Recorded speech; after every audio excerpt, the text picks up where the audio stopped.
언제나 필승! 네, 반갑습니다. 필승입니다. 반갑습니다. 저는 개인적으로 이번 금리 인상기에서 히든 챔피언으로 나설 수 있는 그런 업종 중에 하나가 보험이라고 생각하고 있습니다. 그리고 그 중에서도 가장 안정적인 성장률을 보이고 있는 기업이고 손해율도 꾸준하게 하락하고 있는 기업인 DB손해보험에 대해서 주목을 하고 있어요. 물론 제 모든 영상은 매수매도 추천 리딩 절대 아닌 거 다들 알고 계시죠?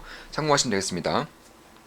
일단 손해보험된 DB손해보험이라던가 손해보험 관련되어서는 제가 전에 영상을 좀 찍어드린 적이 있습니다. 따라서 기본적 분석에 대해서 그리고 보험 회사들이 어떤 식으로 돈을 버는지에 대해서 아주 자세하게 좀 말씀을 드렸기 때문에 이번에는 기본적 분석에 대해서는 좀 간단하게 핵심만 짚고 넘어가 드릴 거고, 그럼 보험주들이 이번 금리 인상기에 어떠한 수혜를 볼 수 있는지, 내년부터 새로운 회계법이 이제 적용이 되는데 그에 따라서 어느 정도의 수혜를 볼 수 있고, 어떻게 어떤 식으로 투자를 이어나갈 수 있는지에 대해서 주로 분석을 해드리겠습니다. 일단 손해보험 같은 경우는 크게 말씀드릴게요. 가장 핵심적인 이익은 투자 이익. 자, 예를 들어서 지금까지 수십 년 동안 이 고객들로부터 꾸준하게 돈을 받아왔던 이 보험사들이 그 현금을 고스란히 금고에 넣어두고 있지는 않겠죠. 당연히 투자를 진행합니다.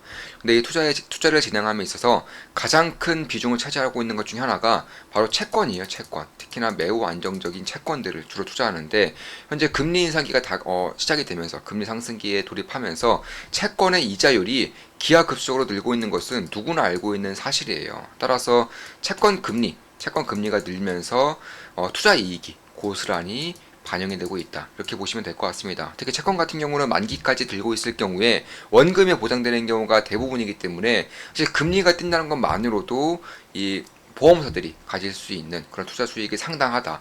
특히 DB손해보험 같은 경우는 이 자산 운용하고 있는 자금이 굉장히 많아요. 지금 보시면 시가총액이 3조 8천억이죠. 근데 운용 자산이 이것보다 10배 넘습니다. 42조 원이에요. 42조 원. 그러니까 금리가 한 0.5%만 뛰더라도 이들이 가져갈 수 있는 투자 수익이 어마어마하게 많아진다는 겁니다. 이런 것들이 실적을 통해서 고스란히 보이고 있죠. 보시면 2020년도, 2021년도, 2022년도 가면서 금리 상승에 따라서 실적이 2배 이상 뛰고 있어요. 그리고 올해 같은 경우도 역대 사상 최대 실적을 낼 것이라고 예상이 되고 있습니다.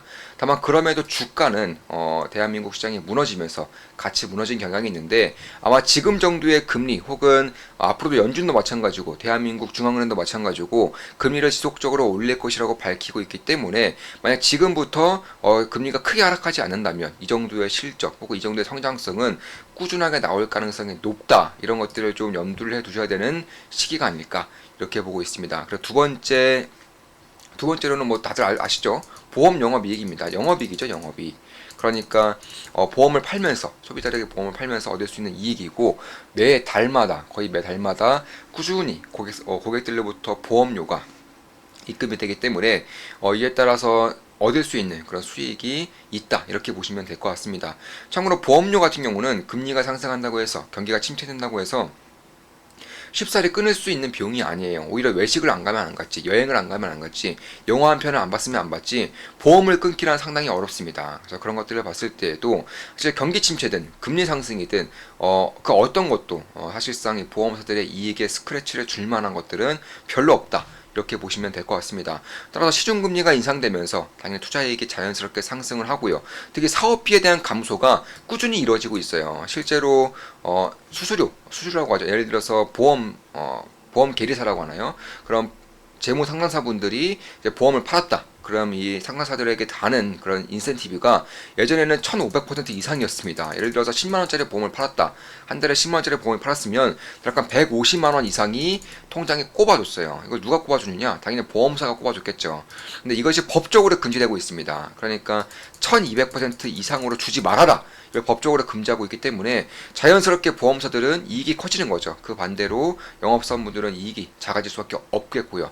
그런 것들을 봤을 때에도 손해율이 상당히 빠르게 개선되고 있다. 실제로 불과 몇 년 전까지만 하더라도 손해율이 100%가 넘었어요. 그러니까 보험을 팔면 팔수록 오히려 손해가 나고 있었다는 겁니다.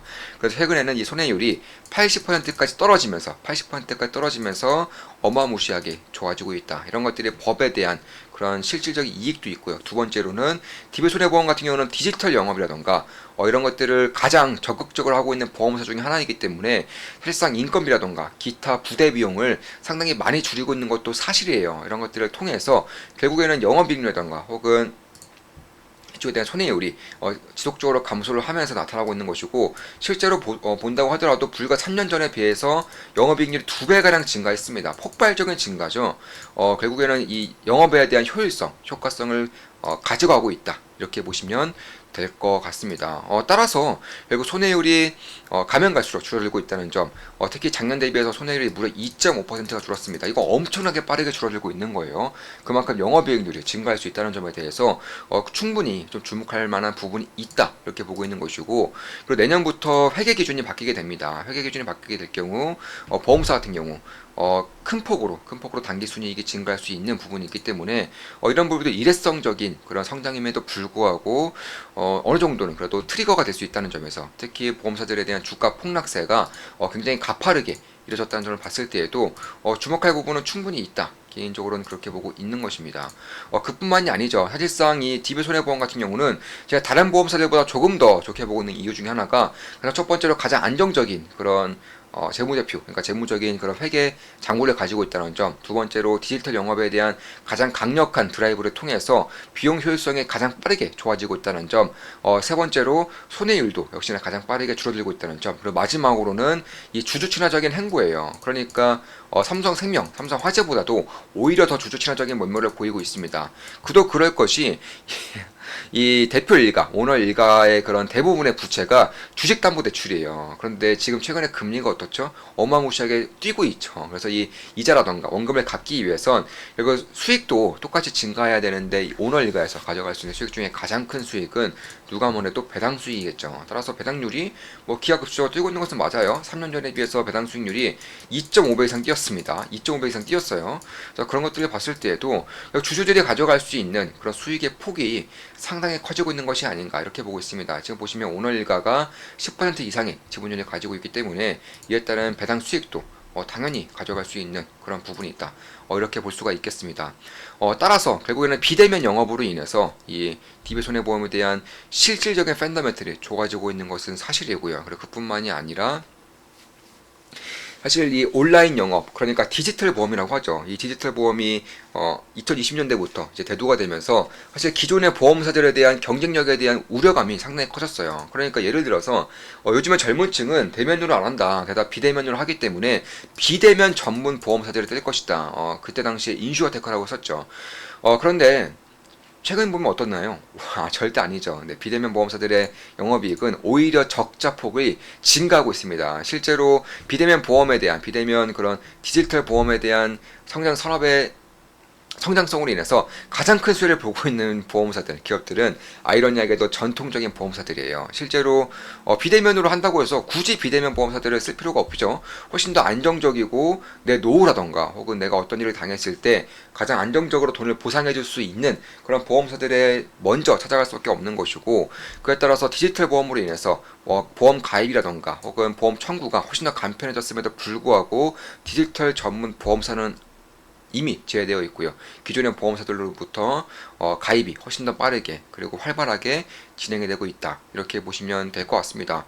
그래서 그런 것들을 봤을 때에도 특히 DB 손해보험은 이 청구했을 때 가장 빠르게 이 보험료가 지급되는 보험사 중에 하나예요. 실제로 AI 보험 심사로 인해서 사실 사람들이 하는 것보다 훨씬 더 빠르게 보험 청구라던가 지급 프로세스가 굉장히 잘 되어 있는 것도 맞습니다. 따라서 세상 최대 실적이 거의 기정사실화되고 있는 과정에서 내년부터는 재무적으로 조금 더 실적이 좋아질 수 있는 가능성이 상당히 높아지고 있고요.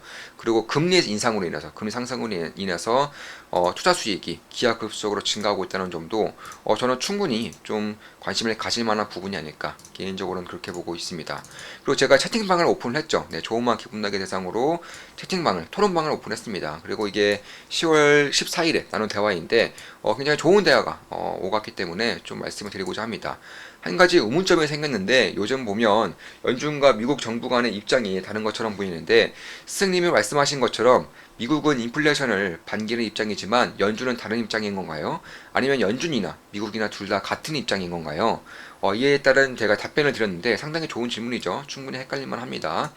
연준의 급진적인 금리 인상을 보며 충분히 헷갈릴만 하다고 생각합니다. 그래서 더더욱 꾸준히 말씀드리려고 하는 부분이기도 합니다. 연준이 계속해서 금리를 올리면 어떻게 될 것인가에 대한 생각을 깊이 있게 하다 보면 답이 나올 것입니다. 물가 상승률은 이미 피크를 쳤죠. 실제로 10%대의 그런 물가 상승률이 8% 초반대까지 꾸준히 하락하고 있습니다. 물가 상승률의 피크입니다. 부채는 그 어느 때보다 거대해져 있기 때문에 리스크가 작지 않은 상황이고요. 그럼에도 금리를 계속 올리는 이유는 땡땡땡땡의 붕괴를 염두에 둔 것으로 보고 있습니다. 이 과정으로 필연적으로 약한 고리의 땡땡도 무너지겠죠.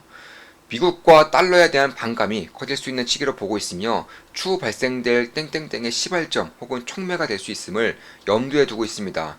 이 외에 추가적인 의견이나 다른 의견이 있는 분들도 자유롭게 말씀하셔도 됩니다. 틀려도 전혀 상관없습니다. 실력은 틀리고 깨달으면서 늘기 때문입니다.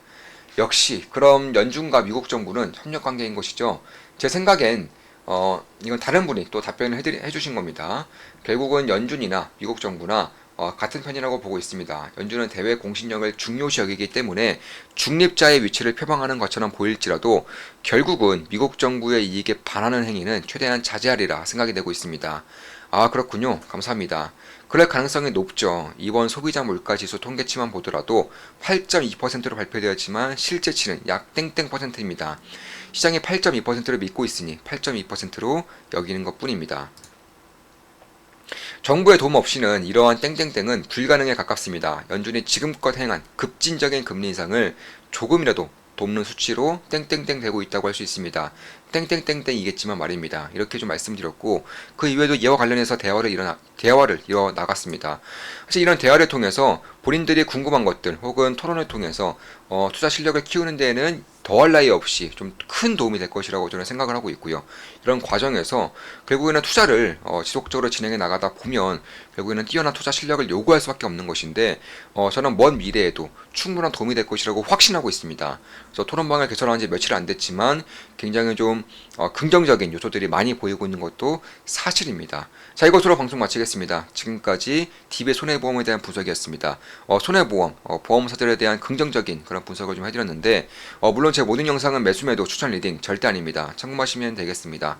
금리 인상과 금리 상승, 손해율에 대한 감소, 회계 처리 기준에 대한 변화에 대해서 분석해드렸습니다. 앞으로도 좋은 분석, 좋은 기업 분석으로 찾아뵙겠습니다. 필승 구독은 돈이 됩니다. 필승!